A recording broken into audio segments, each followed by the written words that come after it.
Welcome back to A.S.A.P Garage, folks.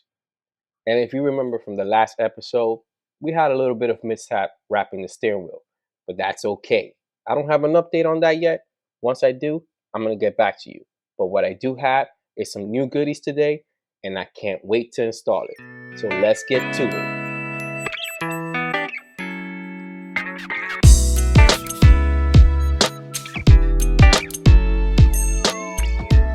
Thank you again for joining your boy Dro.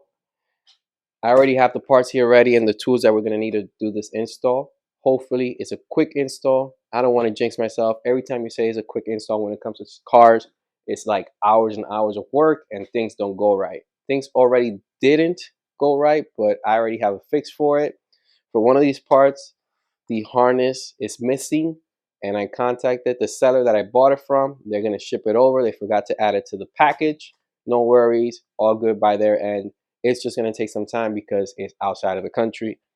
The first part that we're going to take out here is the engine starter button. So if you can see here, it comes with the bezel. The part number is 35886-SNW-J01. And it's this bezel part here. This goes on the left side of the steering wheel, and it's going to allow us to basically install the starter button. The starter button is also OEM from Honda. Both parts are OEM from Honda. It is 35885-SNW-J01, and it's this beautiful red engine start button. You can see it there in the video. It's going to be cool. It goes inside this bezel piece or housing. Let's see if I can get it to line up here. Let's see. Maybe it goes this way. Yeah. It's going to look like this at the end. That's going to look fire. It's going to allow me to have like the S2000 engine start instead of having to rely on the key mostly to do the work for you. It's going to be a cool install. It's going to make the interior just look a little more classier and bring it up to date like the FD2 Type R version of this car, which is the Japanese and the other countries outside of the United States or North America. Those countries came with that vehicle, with that kind of vehicle, sold that kind of vehicle. While we got the SI, similar to another upgrade that I like to have. This is not authentic or anything, but it just gives it that customized look. Gives it that look that I'm looking for. Basically, that's that OEM plus or something different from what other people have. It's this nice Mugen cluster or Mugen cluster. I'm not sure if it's real, but it's gonna give it a nice RPM tachometer look, or odometer. I'm not sure what you call it, but this is going to definitely upgrade the interior to something different. I'm going to have to take apart the cluster in order to install that part, which is cool. The tools you're going to need is just a regular Phillips, some screws. You could use your nice impact. And that's about it, basically. It's a quick install for today. Hopefully it goes well. Let's get to it. I'll see you inside the car. So basically what we have to do is that we have to remove this panel here that covers the cluster. And it has this little area here for the VSA. And as you can see, I got a little bit of zoom in shot so you can see what kind of cluster it already has. It has the SI red cluster that comes with the OEM Honda Civic SI. And then to the left of it, you have a little bit of blank buttons with the VSA off, and that's where we're going to install the engine start button or the start engine button. So getting back to the installation, all you have to do is pop this panel here. That comes off pretty easy. Just be careful not to rip it. All right. Basically has a couple clips. All the clips are intact, so we can just put this aside now. the next thing that we have here is that there is a screw. Let me see if it's here. Oh no. So whoever installed this before already removed the screw. So this should just pop up on its own. Let's see here. Uh-huh. There we go. Just be careful with it. I don't want the radio to come with it, but it looks like it is.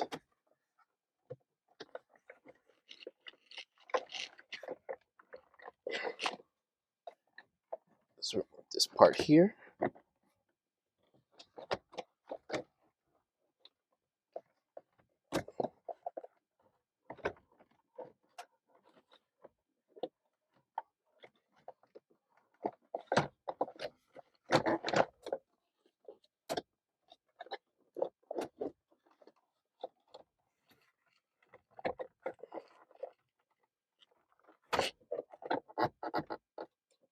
So yeah, it looks like the radio is coming off with it. I want to do something else here. There we go.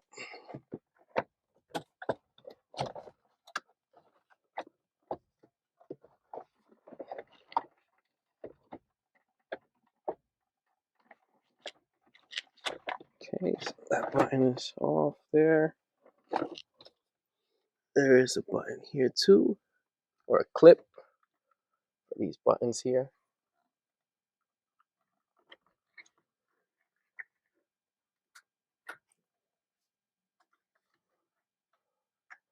All right. Let me see if I could remove this.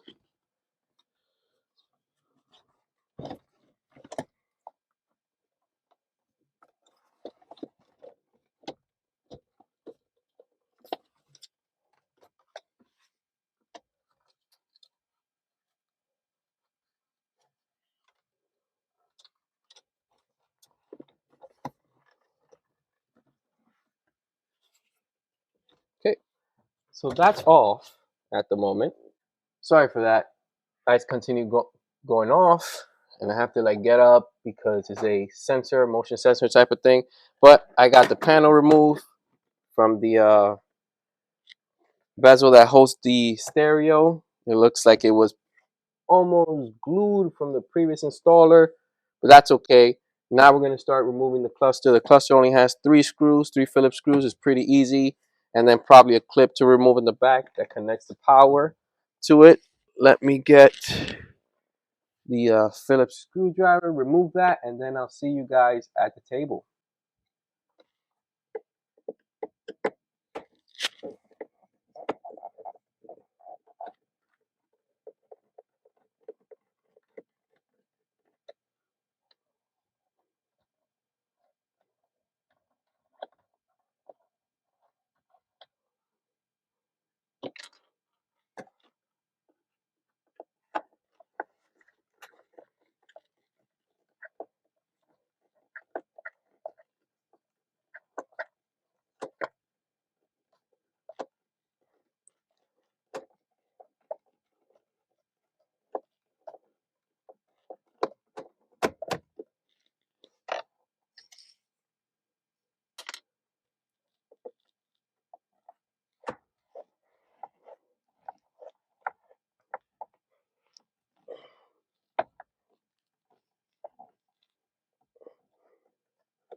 There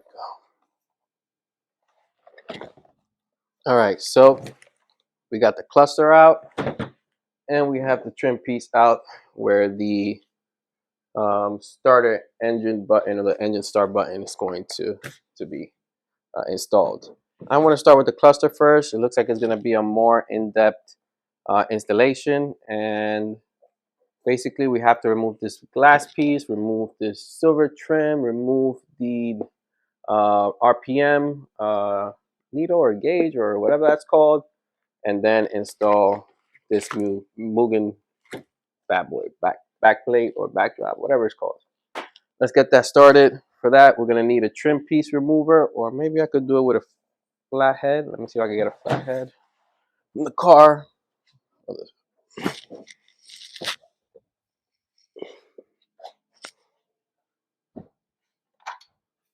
Got them both just in case, a trim remover and a flathead. Let's see here. Let's try with removing the pieces here. It's like clips.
Eventually.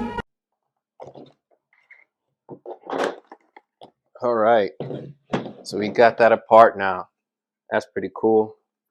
Plastic piece at the side, and now we're gonna look into this to see how I can remove this silver trim or silver plastic piece here. Let's see. Should just pop off easily. Yep. Why not with this? There we go. Yeah. So that's off. And now we need to remove this piece here. Look at that. Hidden VTEC. So the way you have to remove this is that you have to go counterclockwise and find an area where it just detached. So that's what we're gonna do. We're just gonna go counterclockwise, and it should just pop up somewhere. There we go. So that's removed. That is weird. The way that piece came off. Let's see if I can install it back.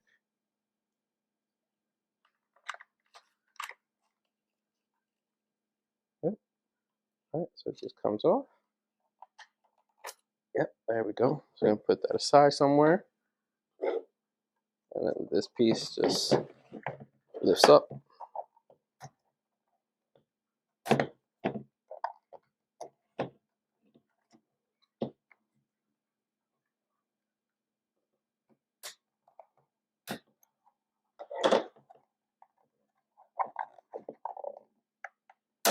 There we go.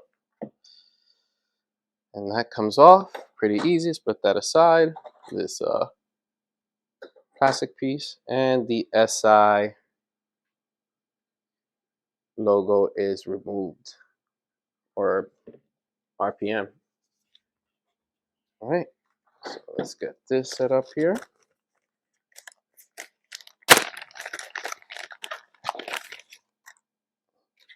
It comes with this cool and filler gas tank thing. I'm not going to install that, or whatever that thing is called. The gauges for the fuel and the gauges for the coolant. That's not going to be installed. Since the one that the SI brings is digital, I believe, if I remember it correctly. I haven't turned this car in a while. I believe, yes, it is kind of digital lights. So we're going to compare these two. And you have here the SI one and the Mugen one. The difference is, if you can see, one has these edges that are trimmed on the one that I'm pointing out here, which is the SI, has these like areas here that are trimmed. We have to do the same one to the Mugen one down here. So we got to trim the Mugen here, trim the Mugen here in order for it to fit the cluster, because this is for the Japanese version clusters and this is the American one. So let's get that replaced there for us. I'm gonna match the pieces off camera and we'll be right back to install it.